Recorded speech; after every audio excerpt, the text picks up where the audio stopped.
lived in the Netherlands for so long, so it's Carolina. This is how we pronounce it here, but for English speakers, it's Carolina, I think.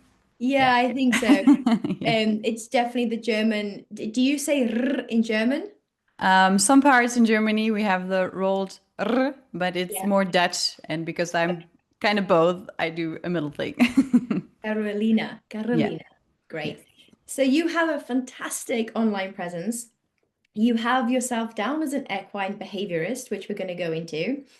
You're founder of a platform, a beautiful learning called Horse Conversations, which I just love the name. And there's one of your ebooks which made me smile because of its directness, which is, I've written it down here, it's called Your Horse Isn't Being Difficult, You Just Don't Understand Him Yet. Brutally honest guide to what's really going on with your horse. I resonate with this so much, and I know many of the people listening to this today, we all are lacking that little bit of just brutally honest, black and white, which we know that's how our horses communicate truth into how we can understand our horses better. So thank you so much for joining us today. I'm really curious. Where did Horse Conversations start? Thank you for having me, first of all. I really appreciate it for you reaching out. And I'm happy you found the YouTube page and the Instagram page because I haven't been that much active in the last few months, but I'm still here. I'm still doing the work for bringing more education to horse owners. I'm sorry, what was your question? Don't worry. So this Horse Conversations, like even the way you've put it together, tell us what it means and how it started. Right. So it started really a few years ago, and it was kind of a mix between my two big passions, which are horses, of course, and psychology. So I studied psychology for a while, and I also did a course on working, like coaching with horses. And at first, I wanted to start with that. So that's where the name Horse Conversations comes from, because I wanted to have a name that includes both the horse and the human, and it's all about the conversation you're starting. So it's both from like what we learned from National Horsemanship, where we talk about we having a conversation with the horse, but we also have to have conversation with the human, right? And we also have to have the conversation with the owner, and then bringing it all together. And I started this, yeah, maybe because of one horse, actually. I can tell you about it if you like. But also with the Instagram account, and I started to talk about things that were not that commonly said. So it's not that we don't know, but it's about being said, that people don't dare to speak out stuff. And I just did that. And it went like from zero to thousands in a few weeks because I was able to just state things people usually don't in the equine industry. Can you give us some examples of these truths or these not even truths, but things that we know but we don't say? Exactly. Yeah, I think the first few posts that went viral were about bits, actually, and not saying, these discussions you have nowadays, bits are good or bad or wrong or whatever, but just saying what are bits? How do they look? How do they work? And why do we use them? That's just all, without putting like a label on it, if good or bad. It's just stating the obvious. We have a metal piece in the horse mouth. Why do we have it? And what does it do? Love that. And Yeah. again, simplicity is key, and that is, I'm guessing, foundation of any training is keeping it simple. Humans, we tend to complicate things. I'm sure you can say more from the, psychology part. But I'd love to know, you mentioned a horse. Was Yeah. there a particular horse in your Yes. life? There Let's was a have it. particular horse. Yeah. Well, I started, I'm always say I don't have the regular like education in the equine industry. So I started, of course, as a young girl with riding lessons, but my family's not really into animals and especially not horses. And there was never like financial aid for me to have this hobby. So I started working with horses. I started working in stables and helping with the lessons and everything. And if you go this route, you have like a different view to the industry because you are behind the scenes from the beginning. And this is where I quite early grew into not going into dressage, not going into show jumping or anything that's more performance oriented, but I always was more like care oriented.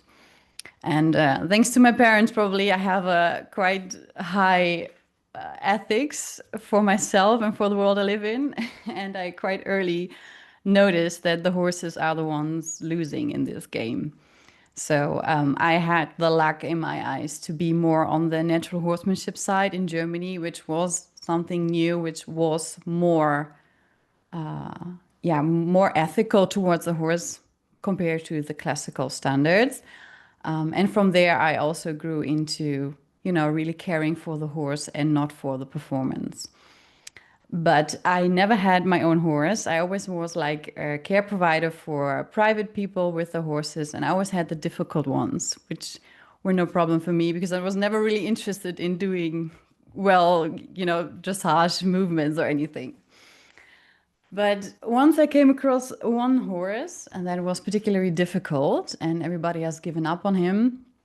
And it was a combination of, health problems. The horse wasn't feeling well physically, but he was also mentally really traumatized. And there was, what usually they're like, okay, let's put on more pressure. Let's try and do more to get the horse to, behave in a certain way. And I came from natural horsemanship, so I knew all the, Monty Roberts, Pat Pirelli stuff, all the join ups, and I was quite, like I know what I'm doing, and the horse does what I ask. And with this horse, it didn't work. Like this was just the turning point. All I knew didn't work with this horse. And yeah, he was overweight. He was very obese. He had to move. He had to get better because he was also laminitic. And but he was so traumatized mentally and psychologically that pressure just wouldn't do it. And if you can't use pressure, like what are you going to do? And this is where I came across clicker training and positive reinforcement. And of course, I knew that from dog training from my dog, but I never made the leap towards horses. Like, does it work? And from there, yeah, if you one time, if you know it, you can't go back. If you know positive reinforcement and you subscribe to the essays, then going back to pressure and release, of course, in some instances, is still, it's another discussion if it's ethical, but you can't go back to join ups and doing this escalating pressure we so used to in the equine industry. Goodness me. And you've mentioned a couple of times about him being traumatized. So Mhm. I'm going to speak here as a very unbiased person. How do you know he's traumatized? Is this you putting your human psychology hat on? Or is this, how did you know? Was it the history? Just describe to, I suppose, myself and people who are listening, like, how did you know not only did he have the health problems, which we all know, a fat horse, a laminitic, but you've mentioned a couple of times that he was traumatized. Mhm. What happened? Well, if this was before I studied ethology, so I can't say, I knew it. First, it was like a feeling. And if I try to go back without having the knowledge I have now, I'd say we all know patterns, right? Some people are better in recognizing patterns than others, but if you observe horses, you see patterns. If you work with horses, you kind of know, you expect what they will do. And with this horse, like the pattern broke. So you would do something like, use the whip or use the rope, and like 9 out of 10 horses would move Hmm. and he wouldn't. And this is one thing. And then there was, like other patterns where you reach out your hand toward the horse, and 9 out of 10 horses would like reach out to you and try to sniff your hand, and he wouldn't. So he broke like every pattern you're used to when you're with horses, and then you try to do more and more and more and become more clear in your communication, and this would even make him retreat more, like really break out of this usual horse behavior. So, Okay. a Mhm. horse that breaks out of its pattern of horse pattern, there's something going on. There's something they want to tell you. And the more they break out, the more you have to be aware. And of course, I could ask the owner, what happened to this horse? What's his history? And when he told me his history, it was like, okay, he's just psychologically broken. And you've really shared some good points there because even as the job that I do in chiropractic, we always look for patterns and, what patterns are coming back, what's the body saying, what's the posture saying, what's the rider feeling, and resonate with that so much. But you hit something which I've not heard before, which is the pattern was broken. So that's a Yeah. really interesting term. And again, I'm sure everyone that's listened has been around that horse that, especially if you've been around horses a long time, we can all resonate with that. You almost predict what they're going to do, but when one doesn't, and there's always going to be that one that doesn't follow the mold, and that's what Yeah. starts us down the journey of the rabbit hole. It's a really interesting term that I've not come across before, but I definitely have seen those behaviors. 100%. Yeah. Yeah, I like the word pattern recognition in horses. And if you'd ask me what's my talent with horses, and I wish I would be one of the horse whisperers that just does magic things and the horses do. But my magic and my talent is the pattern recognition. This, I think we could. I know. I don't know. The word maybe should be more used because this is exactly how we recognize lameness, for example, right? We see the horse move and we know the pattern of the trot. And when they break the pattern, it's lame. And you don't even have to say, like, okay, I focus on one leg and see if it's sour on this one leg. No, you see the whole horse and you see the pattern breaking. 100%. Yeah. And so, what happened to the horse that was breaking these patterns? Was was he your horse in the end, or was he still someone else's horse? Where is he today? He's not my horse. That was the plan back then, but life changes things. I worked with him for a while, and of course, we changed his living conditions because it's always the first thing you have to do, especially when it's about physical discomfort and when a horse is obese. And there's really something you do before training always. So we changed his living conditions, and he got better. But alongside that, I worked with him to come back to, we call this shutdown in horses, like a depression state, and really to come back into the world where he is right now, to come back into himself and make this connection to the outside world again. And I did that mostly with positive reinforcement and a lot of scent work and working with psychological, just activating the brain patterns that were shut down in the process of getting traumatized. And after that, he was better. We worked a while, and he was happy. He had joy. He moved with me. He was quite sweet boy, and we had a good partnership. But then it ended because of circumstances. Interesting. And again, you can tell that you're someone who just does this day in, day out. There's key things here that you're saying that I'm like, oh, that is something I would love to know more about. So you mentioned about how you activated part of the brain, but not through pressure. So Yes. through positive reinforcement. So for those of us that actually don't know what positive reinforcement is, how do you start? Right. So this is a topic that's talked about so much in the community, and there's so much discussion and so much misconception about it actually. So I always try to avoid these, corners or draws to put myself in. So I use positive reinforcement. And this is just, we call it one quadrant of four. It comes from learning theories. It's quite theoretical, and it comes from psychological findings back in the, I don't know, 1900s, from white men sitting in a lab doing things with mice. So we can't copy this one-on-one to horse training, and this is always what people say negative about it. But it is part of how we learn. It comes really from psychology, and it just describes that we add something joyful, we add something pleasant towards the learner. So we have the positive comes from the mathematical sense, from adding something. And on the opposite, it says negative reinforcement. This is removing something, right? And reinforcement just means that we are reinforcing the behavior through adding something that's pleasant for the learner. So we have, Okay. we have these four, but it would take too much time to go into it. It's just practical. It means I add something to the horse as a reward, and it has to be something pleasant. So the horse decides if it's pleasant. And in most cases, we use food because this is for almost all horses pleasant. If you say, I use, petting my horse or words, that can work, but not all horses experience this as pleasant. So for training matters, we usually use food. And again, I'm going to throw a curveball in because I'm trying to play the devil's advocate. Hmm. What about horses that are quote unquote, people would say food aggressive, or they see food and they want to go for the food? How do you navigate that? Yeah, that's the tricky part because positive reinforcement is not just adding food.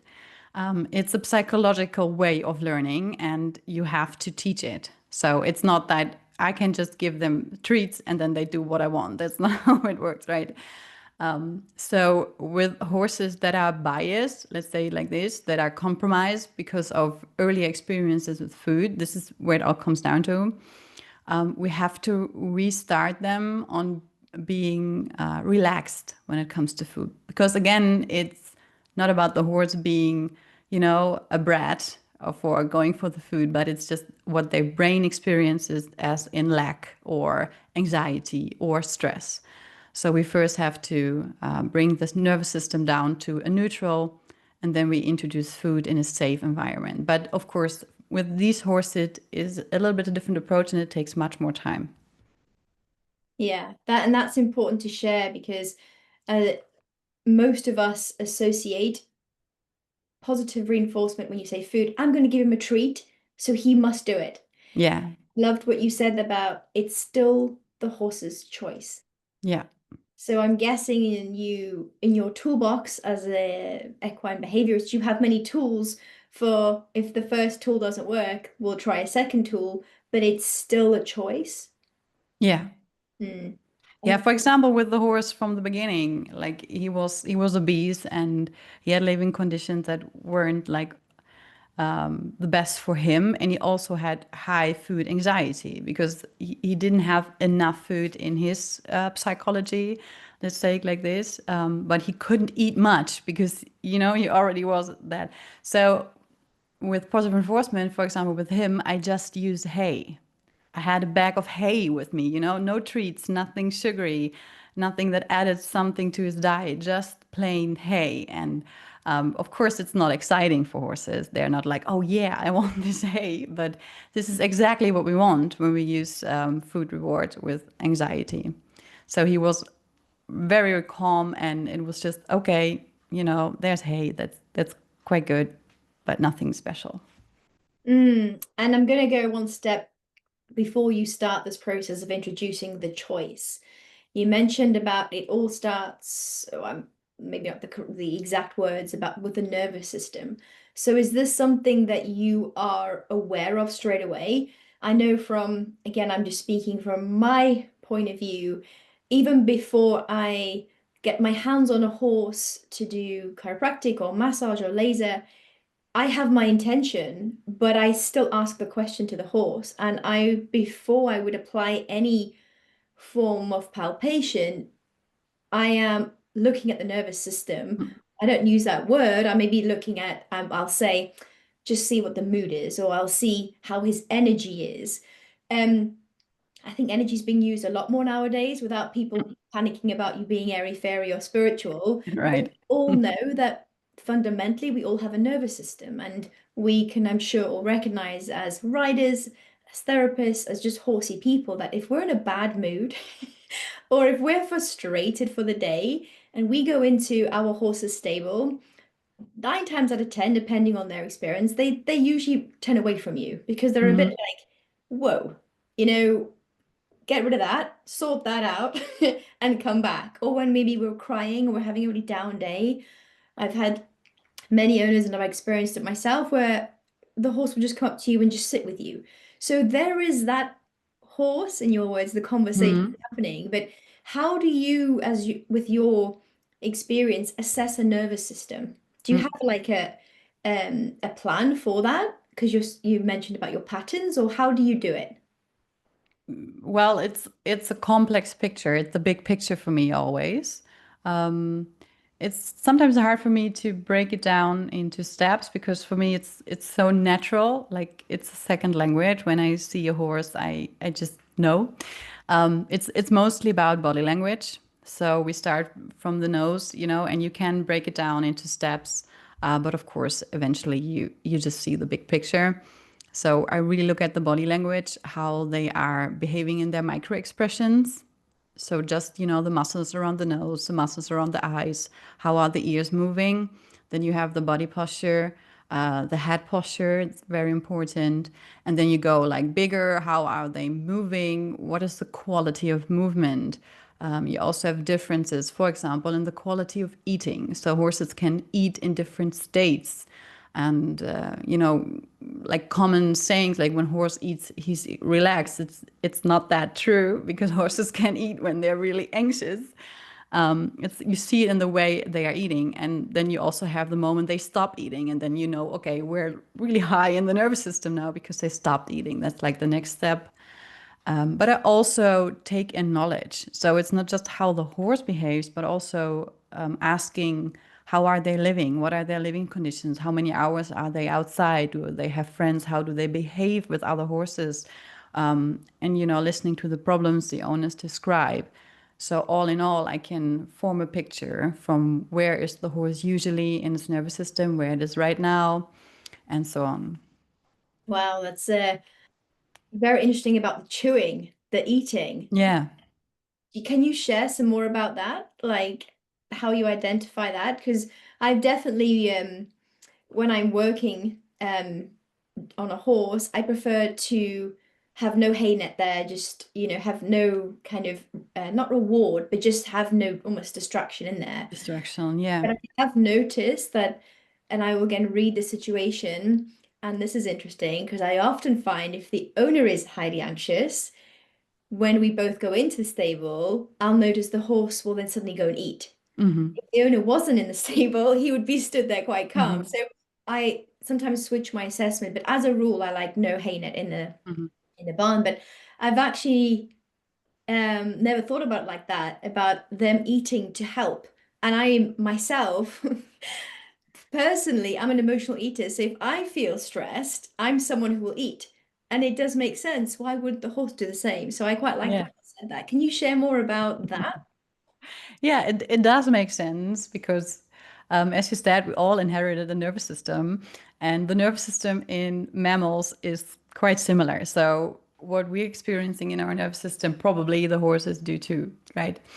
So, in the nervous system in us works this way. We have like these two branches of the parasympathetic and the sympathetic nervous system.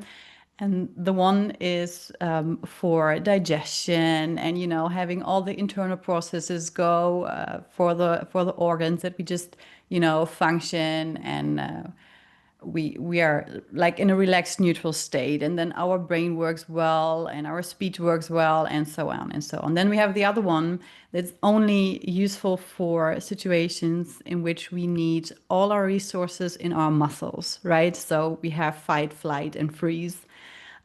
So this nervous system is there to save our lives in extreme situations. And if you have one, the other can be present. So it's either, right? So if you are eating and your bowels working and your guts do what they have to do, you have to be in this nervous state. So when you fight and flight and freeze, you are not going to digest. This is not possible for the body. But between these two, there's of course a line, and the horse or the human is trying to navigate. Okay, where do I want to go? And eating is also something that can get us back, right? So if we're like on the line to say, am I stressed? Am I going to flee? Am I going to use my muscles? Am I going to use my oxygen in my muscles instead of my brain? Or am I going and try to go back to a relaxed state? And then you try to eat. And while eating, you are helping your nervous system to go back, right? So, and then there's this point where you can't eat anymore because you're so stressed. So when the horses are eating and they're, for example, they start chewing faster, then they are trying to stay in the good nervous system. And only when they stop, when they stop eating and they stop producing saliva, then they go to the wrong nervous system. And you definitely see this, even if I think back to the days of competing, when we would have seen our horses in the camera, and they'll be in the lorry munching away, chewing away, and then we kind of stop at the showground, and and now that you say this, it's ringing a lot of memories of you'd go in, you'd put the ramp down, you'd go in, and the horse would be in between that, like Yeah. freeze, eyes wide, and then back to the hay net. But the way he or she would eat the hay net was more aggressively than when we were traveling, which was just more of like a, calm mastication, like quite a rhythmical way. Hmm. So that is also interesting as well. And I Yeah. think it's important as, again, owners, which I'm sure we can go to later on about like some practical things people can look out for these Yeah. signs that we can often overlook because most of us when we get to a show or so in our own heads worried about our anxiety that even noticing these subtle signs in the way they chew um Yeah. can help us. Exactly. Yeah. Especially when you work with positive reinforcement and you work with food, it's really good to know, to have a view on how is my horse actually doing, because just because he takes his treat doesn't mean he's relaxed. So, I have my horse is trained with positive reinforcement. I always carry food with me, and it's totally fine between us two. There's no issue with him being around food with me. And sometimes I just use food to check, like, how's he doing, right? So if there's something happened at the stable and I want to see how he's doing, and I offer him something to eat, and he's like, no, then I know, okay, he's really stressed, and I have to do something about it. Okay, yeah. So what about those horses or those owners that are worried about if they give their horse a treat, they're going to become, the horse that's always in the back pocket. How do you navigate that situation? Yeah, that's exactly why we have to use the word positive reinforcement, and why we are referring to the learning theories from the 1900s, right? Because this is also a taught behavior. It's not the horse thinking, okay, I'm going to be a brat now and gonna, yeah, make your life difficult. It's just that they were taught this behavior is somehow yeah, good for them. So when we give them treats out of our pocket and we do it with no awareness of how we are standing, when are we giving the treat? Food is always a reinforcer, and we have to be aware of when does it reinforce what. So even if you're just, I'm just going to give him a carrot or whatever, and he does something up front, he could be like, oh, if I did that, and therefore I got a carrot, right? So he will repeat that behavior. And often owners are unaware that they treat the horses while they are mugging. So the mugging gets reinforced, because even if we don't know about reinforcement, or we don't want to know, it's still at play. And it's, for all situations where we are with our horses, we are always reinforcing. That makes a lot of sense. And I Yeah. suppose this goes quite nicely into my next question, which I'm here to speak the truth as well. I'm someone who is known in my industry as being quite direct. And I'm also not afraid to say when I think it's a human problem, a rider issue causing it. So, in your opinion, in your kind of experience, how do you distinguish between this being a human problem or actually a horse problem, if there is such a thing? Yeah, it's difficult to distinguish, because ultimately, I think it's always our fault. But of course, this can come from very early experiences. It started with weaning from the foal, and there's a lot of stuff we can do wrong through the lifetime. of a horse.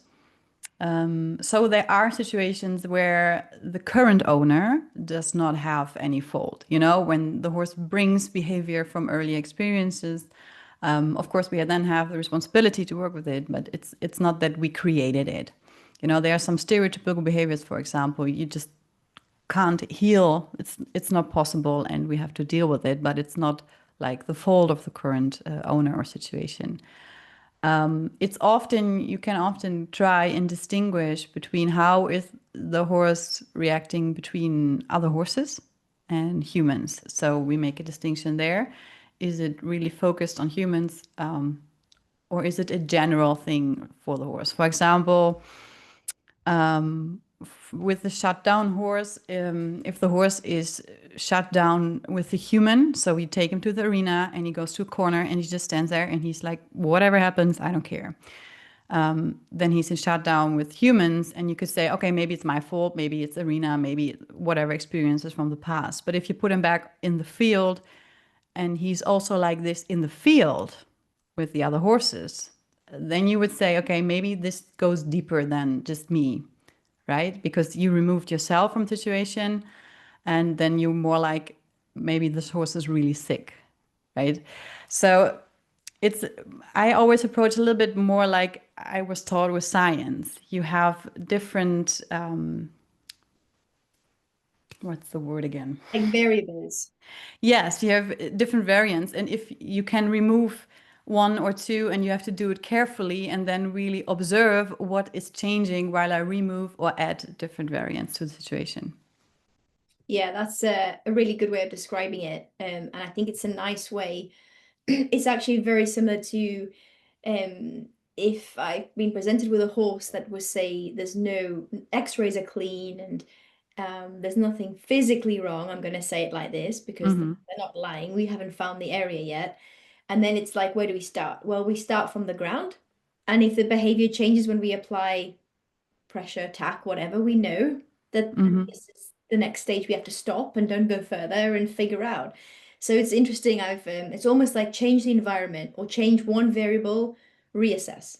Change Yeah, the next variable, reassess. So yeah, I think that's a really good um like I don't want to say training tip, but it's a really good assessment protocol to just keep looking, yeah, reassessing, change one thing, reassess.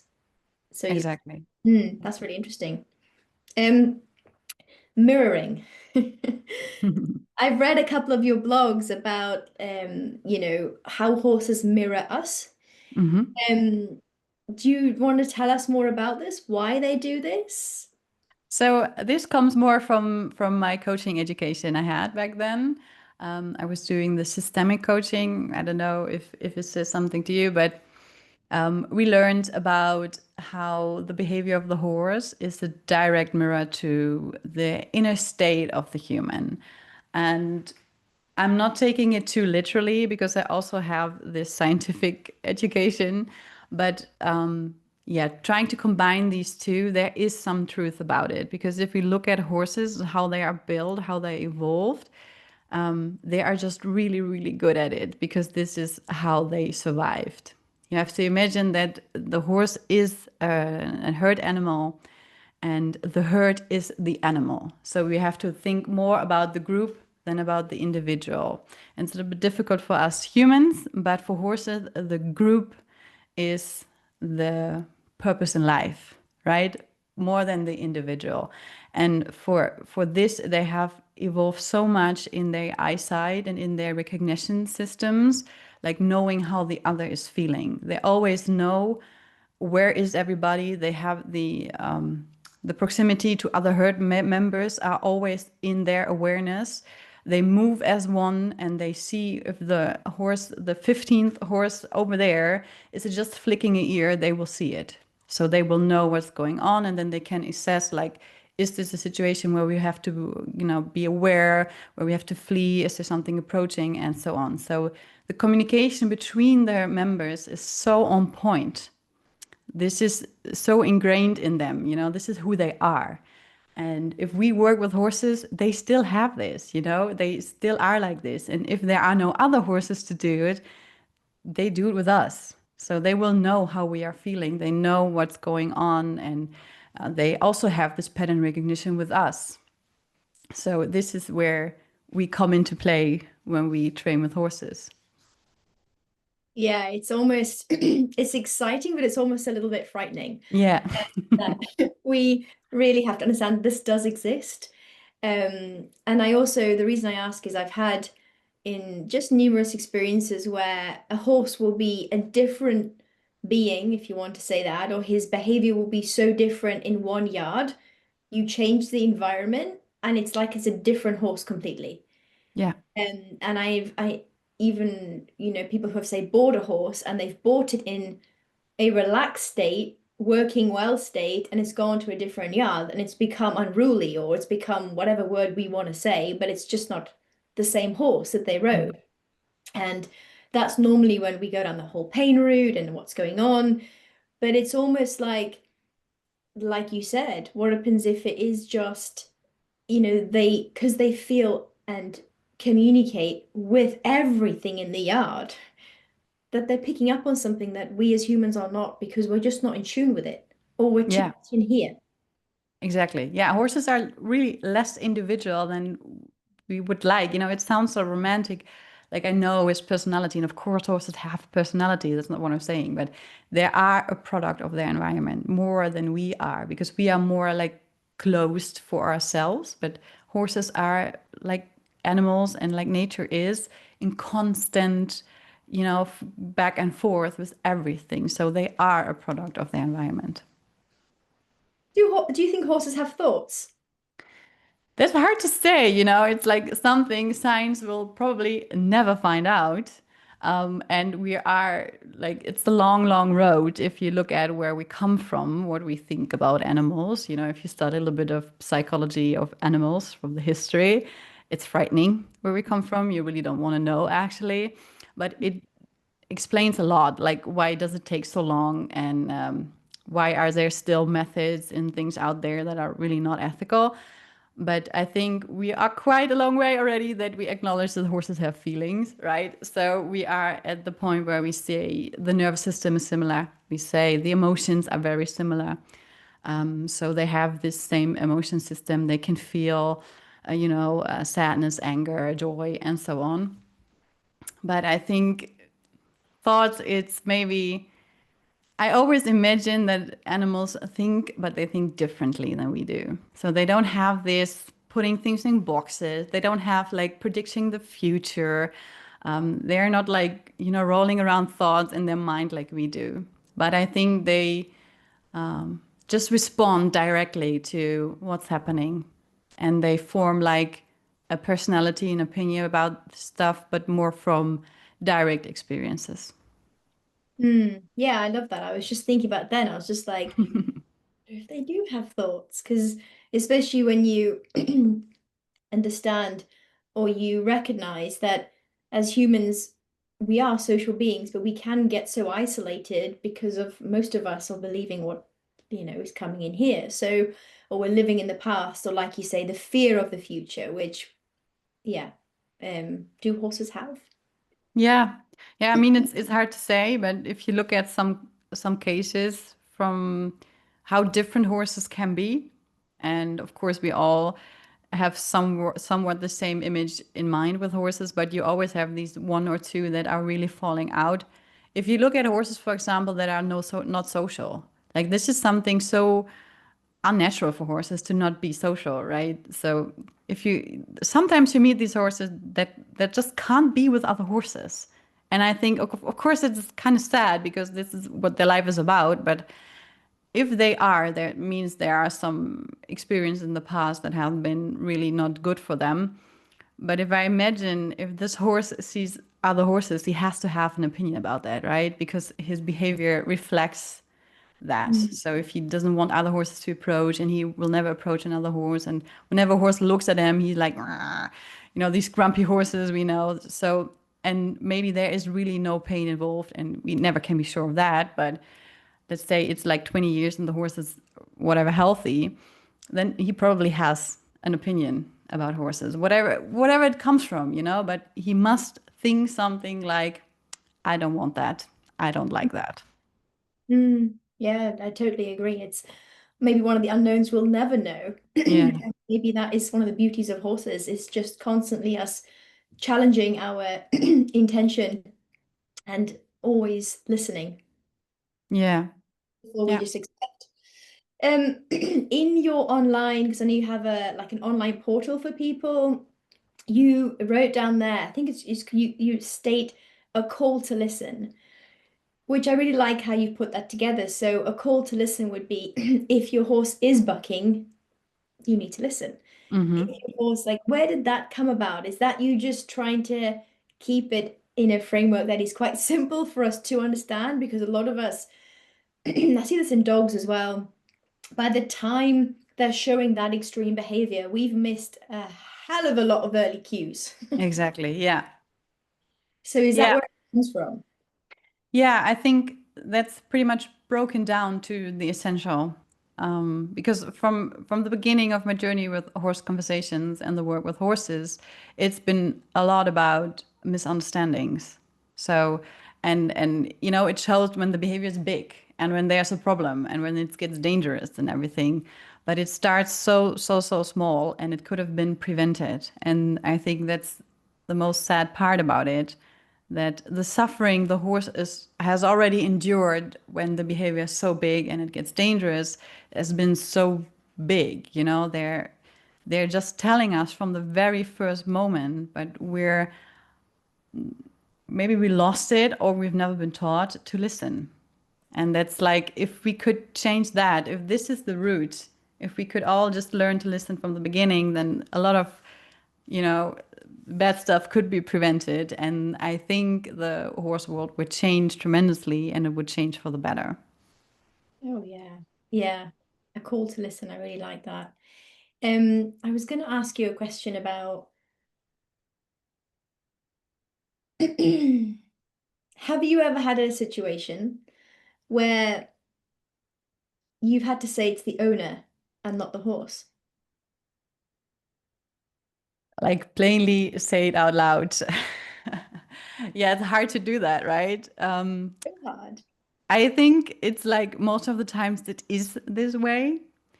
Often it starts with the living conditions where I have to say, okay, but you know, this situation is for your horse is not good, and it's often about not going outside enough or not being in a group or everything. But I think I never had a situation where I said it so directly out loud, but it was also in the beginning of my work, it was difficult for me because I was, you know, just starting out and I didn't know exactly how can I voice things without making them yeah, reject me, because this would be even worse, right? If you are rejected because they feel personally attacked or anything, then nobody is helped. Like the horse needs help and I have to find my way through it, and it's always so emotional, especially for owners. It's yeah, it's hard to say what's on your mind, but I think nowadays I've found a way to do it softly. And I think my psychology study and my coaching really helped me do that, to find a way communicating with the owners where I say, just, you know, point a finger, say, look at that. What do you think yourself of the situation? And would you could you change maybe one thing? What would it change for your horse? And yeah, we have to be a little bit more softer, I think, with horse owners. Yeah, the compassion, because it is an expensive hobby. It Yeah, is a very emotional hobby as well, especially for those of us that invest a lot of time and effort, and maybe we have these dreams of doing what we want, and then we are buying a horse, or we end up with a horse that doesn't want to do that. yeah, And it's a conversation where it's tough. And I think you're right. Compassion is always the way forward, because even in, say, the toughest situations where we or an owner might look at a horse and go, this is the most frustrating thing, there's a lesson in it. And there's always, when you look back in time and go, that's yeah, why I needed that, but it's yeah, just in the moment, you're so heavily invested worrying that you can't see it. Um, then yeah, that's why I was asking, why do you think you can tell you're extremely passionate, very knowledgeable, you've got a great education behind you, both the human and the horse side. Like, why do you do it? Why are you putting so much energy into this? Like, what is it in you? I asked myself that quite a few times already because it's also a difficult path, right? Um, I sometimes I think, yeah, well, why do I do it? I think it's mostly because of my own story, and there's something I see inside horses that I've seen inside myself. Or let's say there was a time in my life where I had like nobody showing up for me. And this was the time where I got involved with horses and I somehow learned to show up for them. So it's a little bit of, I don't know, I want to give back from what I experienced in my life of being difficult, and I want to give that back to the horses for having of being a voice for them. And, I have this big ethical opinion and ethics in my life that I've been taught, and I don't know exactly where they come from, but it's something you can't ignore. I can't say, oh, well, the horse industry is like this. And okay, well, horse owners are doing this with their horses, and I just look over it. I just can't. I'm too passionate about it. And I think, yeah, horses are just a good reflection for me, and I learned so much from them that I just want to give back. Yeah, that's beautiful. I ask myself the same question, which is why I'm always fascinated to know if I'm the only one that's thinking that way, but I'm not. To close off this, I always end with this question, which is, what's one lesson a horse has taught you that you couldn't have learned anywhere else? Just one. Hmm. You can have multiple. Mm, to I think with everything I've experienced so far, I would say let's sum it up to always stay curious about life, because horses are not, you know, they're not receding from life. They're not giving up. They never give up. And even with us, and we do terrible things to them, right? But they're always curious about the next day, about the next lesson, about the next thing to come. And they're, if you're curious, you're just there. You just are. And I think we humans could take this as a role model a lot of times to just be and look forward to life.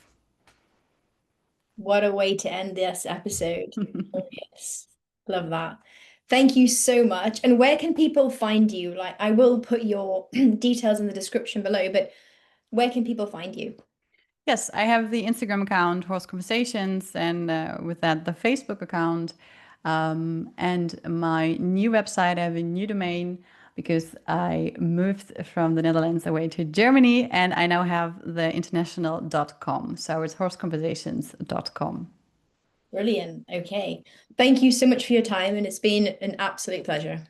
Thank you for having me. I really enjoyed it.